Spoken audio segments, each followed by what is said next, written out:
नमस्कार।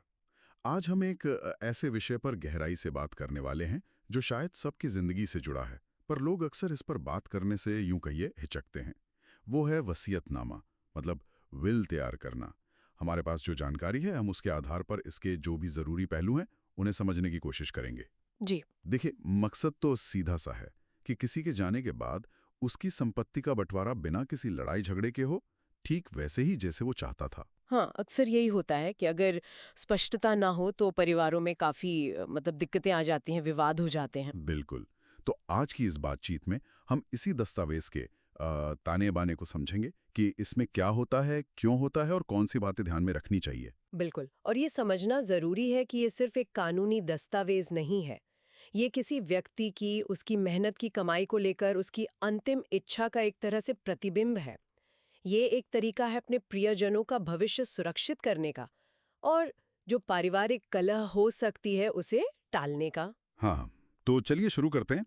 किसी भी वसीयत की शुरुआत में कुछ बुनियादी घोषणाएं होती हैं, जैसे वसीयत करने वाले का पूरा नाम, पता वगैरह। लेकिन एक बात पे बहुत जोर दिया जाता है कि वसीयतकर्ता स्वस्थ दिमाग से, बिना किसी दबाव के अपनी मर्जी से ये लिख रहा है। ये शुरुआती घोषणा इतनी महत्वपूर्ण क्यों है? देखिए, ये वसीयत की नींव है, उसकी बुनियाद है। कानूनी तौर पर वसीयत तभी मान्य होगी जब ये साबित हो कि इसे बनाने वाला व्यक्ति उस समय मतलब मानसिक रूप से स्वस्थ था और उस पर कोई दबाव नहीं था, कोई अनुचित प्रभाव नहीं था। अच्छा।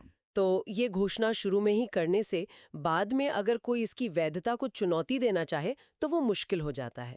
ये एक तरह से दस्तावेज की प्रामाणिकता पर पहली मोहर है। और इसी के साथ ये भी लिखा होता है कि व्यक्ति अपनी संपत्ति का अकेला मालिक है और उसे वसीयत से बांटने का पूरा अधिकार है। हाँ हाँ, बिल्कुल। ये स्वामित्व की पुष्टि है। ये साफ करता है कि जिस संपत्ति का बंटवारा हो रहा है वो वाकई वसीयतकर्ता की अपनी है और वो उसका निपटारा करने के लिए कानूनी रूप से सक्षम है।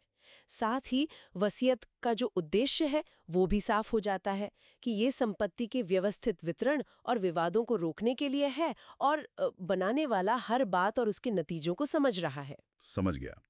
इसके बाद बारी आती है परिवार के सदस्यों के जिक्र की।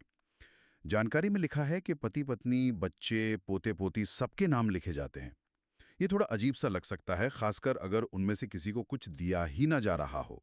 ऐसा क्यों करते हैं? हाँ, ये सवाल आता है मन में। देखिए, ये पारदर्शिता और बचाव का एक तरीका है।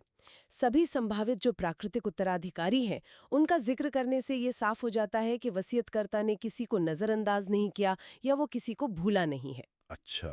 अगर कोई करीबी रिश्तेदार, जिसका सामान्य तौर पर हक बनता है, उसका नाम बिल्कुल ही गायब हो, तो बाद में वो ये दावा कर सकता है कि उसे जानबूझकर छोड़ा गया या शायद वसीयतकर्ता उस समय ठीक से सोच नहीं पा रहा था। तो सबके नाम लिखने से भले ही उन्हें कुछ न दिया जा रहा हो, ये स्पष्ट होता है कि ये एक सोचा समझा फैसला है। ये तो काफी दूर की सोच है। सही बात है। अब आते हैं उस हिस्से पर जिसका सबको इंतजार रहता है, संपत्ति का ब्यौरा। इसमें किस किस तरह की चीजें आती हैं, जैसे जमीन जायदाद, बैंक बैलेंस? हाँ, इसमें हर तरह की संपत्ति शामिल होती है, चल और अचल दोनों। जैसे मान लीजिए कृषि भूमि है, तो उसका पूरा विवरण कहाँ है, कितना एरिया है, हो सके तो खसरा या किला नंबर जैसी पहचान। अच्छा। मकान या प्लॉट है तो उसका भी पूरा पता और डिटेल्स। और वित्तीय संपत्ति, जैसे बैंक अकाउंट्स, एफडी वगैरह? हाँ, बिल्कुल। बैंक खाते, fix deposit, shares, mutual fund या कोई और निवेश। इसके अलावा सोना, चांदी, जेवरात, घर में रखी नकदी, गाड़ियां और दूसरी जो भी कीमती निजी वस्तुएं हैं। लिस्ट जितनी डिटेल्ड और स्पष्ट हो, उतना ही अच्छा है। इस स्पष्टता पे इतना जोर क्यों है? मतलब क्या ये कहना काफी नहीं कि ये मेरा सारा बैंक बैलेंस मेरे बेटे को? नहीं, यहीं पर अक्सर चूक हो जाती है और अस्पष्टता ही आप देखिए विवाद की जड़ बनती है। मेरा सारा बैंक बैलेंस, कौन से बैंक का, कौन सा खाता, अगर एक से ज्यादा खाते हो तो? हाँ, ये बात तो है। इसी तरह मेरा घर, कौन सा वाला घर, अगर एक से ज्यादा है तो? हर संपत्ति की पहचान बिल्कुल साफ होनी चाहिए ताकि बाद में कोई भ्रम न रहे, कोई शक शुबा न रहे। सटीक विवरण से बंटवारा आसान और निर्विवाद होता है। सही है। इसी सिलसिले में एक दिलचस्प चीज का जिक्र है, शेष संपत्ति या रेजिडुअल प्रॉपर्टी क्लॉज। ये क्या बोला है? हाँ हाँ, ये बहुत ही प्रैक्टिकल और जरूरी चीज है। आप सोचिए, आपने आज वसीयत लिख दी, ठीक है, और कल आपने कोई नई प्रॉपर्टी खरीद ली या कोई छोटी-मोटी चीज लिखना भूल गए। अब मृत्यु के समय वो संपत्ति तो वसीयत में लिखी नहीं है, उसका क्या होगा? हाँ, ये तो बिल्कुल हो सकता है। तो ये जो शेष संपत्ति वाला क्लॉज है, हम्म। ये कहता है कि ऐसी कोई भी संपत्ति जिसका वसीयत में कहीं और साफ तौर पर जिक्र नहीं है, वो किसे मिलेगी। इसमें किसी एक या ज्यादा लोगों का नाम लिख दिया जाता है, जैसे पत्नी या बच्चे। अच्छा।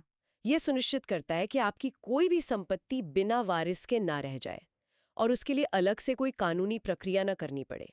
ये वसीयत को एक तरह से फ्यूचर प्रूफ बनाता है। अरे वाह! ये तो वाकई बहुत काम की चीज है। अच्छा, अब मान लीजिए संपत्ति की लिस्ट बन गई, फिर ये कैसे तय होता है कि किसको क्या मिलेगा? से कौन सी विशिष्ट संपत्ति या संपत्ति का कितना हिस्सा मिल रहा है। जैसे वो उदाहरण दिया गया था कि मेरी फला गांव में स्थित कृषि भूमि जिसका खेवट नंबर ये है, इतने साल की, वो मेरे बेटे बेटे का नाम को दी जाती है, इस तरह से। बिल्कुल बिल्कुल। इसी तरह हर लाभार्थी और उसे मिलने वाली हर संपत्ति के लिए ऐसा ही साफ और सीधा निर्देश होना चाहिए। अगर बैंक का पैसा है तो किस खाते का कितना हिस्सा या पूरी रकम, अगर गहने हैं तो कौन से वाले। मतलब जितनी बारीकी से लिखेंगे उतना ही वारिसों के लिए आसान होगा सही बात है। और किसी भी तरह की गलतफहमी या कहिए हेरफेर की गुंजाइश कम होगी। लेकिन एक स्थिति ये भी हो सकती है कि कोई लाभार्थी नाबालिग हो। मान लीजिए किसी ने अपने पोते के नाम कुछ किया और वो अभी बच्चा है। हाँ, ये भी एक जरूरी बिंदु है। इसका भी इंतजाम वसीयत में ही करना होता है। अगर कोई लाभार्थी नाबालिग है, तो वसीयत में एक संरक्षक यानी गार्डियन नियुक्त करना पड़ता है। गार्डियन। जी, इस संरक्षक का काम होता है कि जब तक वो बच्चा वयस्क ना हो जाए, मतलब आमतौर पर 18 साल का, तब तक उसके हिस्से की संपत्ति की वो देखभाल करे और उसके हितों की रक्षा करे। और ये संरक्षक कौन हो सकता है? कोई भी? देखिए, संरक्षक का भरोसेमंद होना सबसे जरूरी है। वसीयत में उसका पूरा नाम और पता देना होता है। अक्सर लोग परिवार के किसी दूसरे सदस्य को या किसी करीबी दोस्त को नियुक्त करते हैं, जिस पर उन्हें पूरा भरोसा हो कि वो बच्चे का भला सोचेगा और संपत्ति का गलत इस्तेमाल नहीं करेगा। ठीक है। एक और स्थिति सोचिए। अगर किसी लाभार्थी की मृत्यु वसीयत बनाने वाले से पहले ही हो जाए तो? मान लीजिए पिता ने बेटे के नाम कुछ लिखा, लेकिन दुर्भाग्य से बेटे का देहांत पिता से पहले हो गया। हाँ, ये भी एक संभावित स्थिति है जिसके लिए वसीयत में प्रावधान होना चाहिए, मतलब क्लॉज होना चाहिए। आमतौर पर शर्त ये रखी जाती है कि अगर कोई लाभार्थी वसीयतकर्ता से पहले गुजर जाता है, तो उसका हिस्सा उसके अपने बच्चों को मिलेगा, यानी वसीयतकर्ता के पोते पोतियों को। अच्छा। अगर ऐसा प्रावधान नहीं है, तो वो हिस्सा या तो शेष संपत्ति में चला जाता है या फिर कानून के अनुसार बंटता है, जो शायद वसीयतकर्ता की इच्छा ना हो। इसलिए ये स्पष्ट करना बहुत जरूरी है। ये सब तो ठीक है, लेकिन क्या वसीयत एक बार बन गई तो मतलब पत्थर की लकीर हो जाती है? क्या ऐसे बदल नहीं सकते? नहीं नहीं, बिल्कुल नहीं। ये एक आम गलतफहमी है। वसीयतकर्ता जब तक जीवित है और स्वस्थ मस्तिष्क में है, वो अपनी वसीयत को जितनी बार चाहे बदल सकता है। उसमें कुछ जोड़ घटा सकता है या उसे पूरी तरह से रद्द करके नई वसीयत भी बना सकता है। ओह! हाँ, ये बदलाव लिखित रूप में होना चाहिए।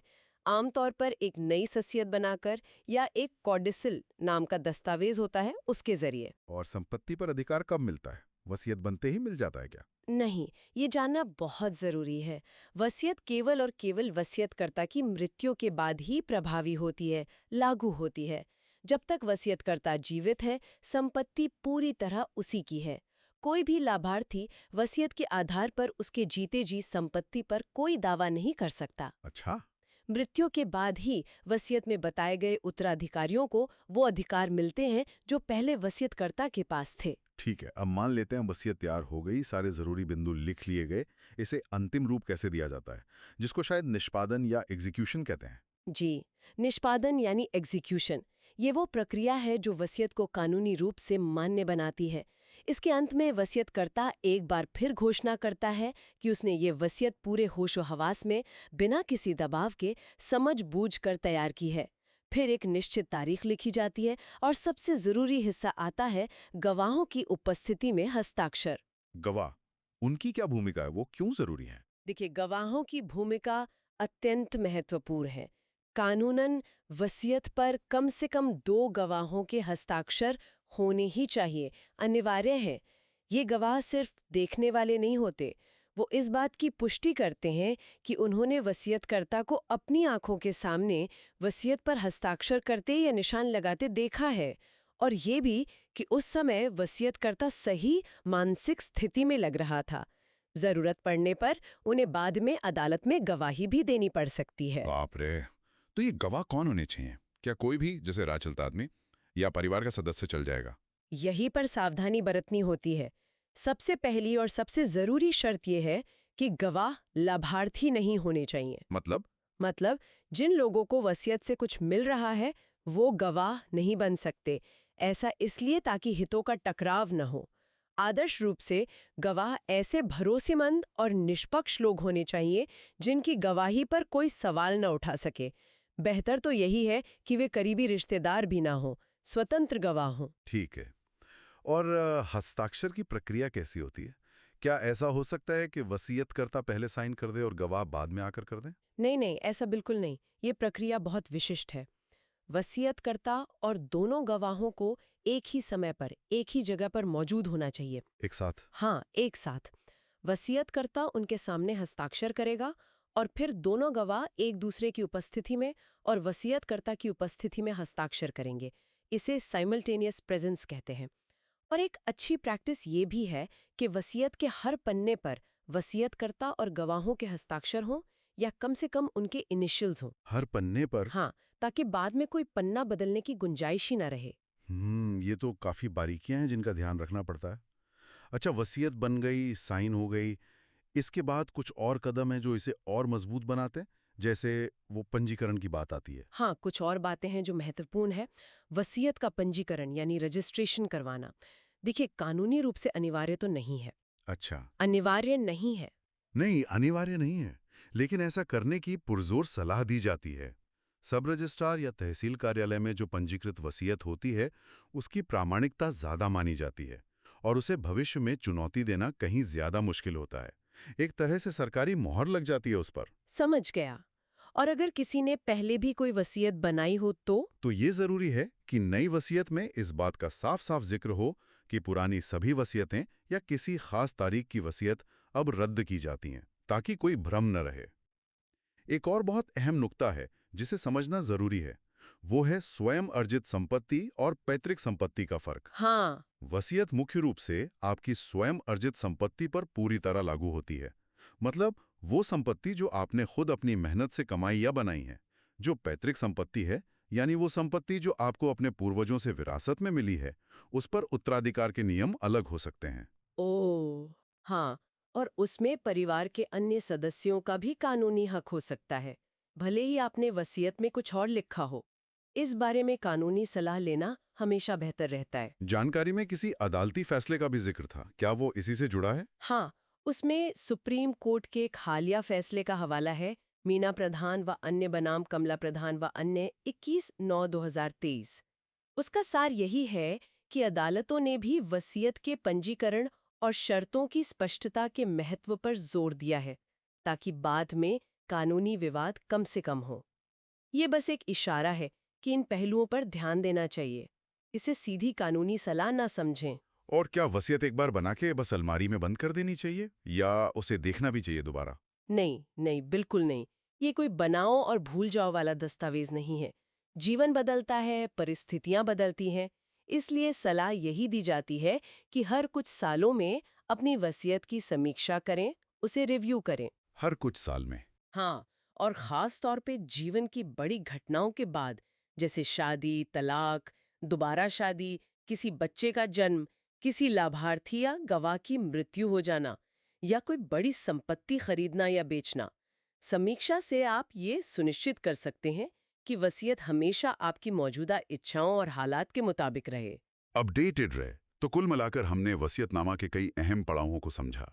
शुरुआती घोषणाओं से लेकर संपत्ति के बारीक ब्यौरों तक, फिर वितरण की स्पष्टता, गवाहों की भूमिका, पंजीकरण का महत्व और समय समय पर समीक्षा की जरूरत। और लक्ष्य एक ही है, स्पष्टता लाना और भविष्य के अनावश्यक झगड़ों से अपने प्रियजनों को बचाना। बिल्कुल सही कहा आपने। और चलते चलते एक बात और कहना चाहूंगी। हमने यहाँ एक सामान्य प्रारूप और उसमें शामिल होने वाले तत्वों पर चर्चा की है, जो उपलब्ध जानकारी पर आधारित थी। हाँ। लेकिन हर व्यक्ति की पारिवारिक और आर्थिक स्थिति अलग होती है, अनोखी होती है। हाँ, ये तो है। इसलिए जब आप वास्तव में वसीयत बनाने बैठें, तो अपनी विशिष्ट परिस्थितियों को ध्यान में रखते हुए किसी अनुभवी कानूनी सलाहकार से परामर्श लेना, सलाह लेना हमेशा सबसे सुरक्षित और समझदारी भरा कदम होता है। ये बहुत वाजिब बात है। विशेषज्ञ की सलाह आपकी व्यक्तिगत ज़रूरतों के हिसाब से सही मार्गदर्शन दे सकती है। जी, और हाँ, ये बताना भी ज़रूरी है, एक तरह का डिस्क्लेमर समझ लीजिए, जी। कि इस चर्चा में जो भी जानकारी और प्रारूप दिया गया है, वो केवल मार्गदर्शन और सामान्य समझ बढ़ाने के उद्देश्य से है। हाँ। इसे किसी भी तरह की कानूनी सलाह के तौर पर नहीं लिया जाना चाहिए। व्यक्तिगत सलाह के लिए हमेशा किसी योग्य पेशेवर से संपर्क करें। बिल्कुल। तो ये थी हमारी आज की बातचीत वसीयतनामा के महत्वपूर्ण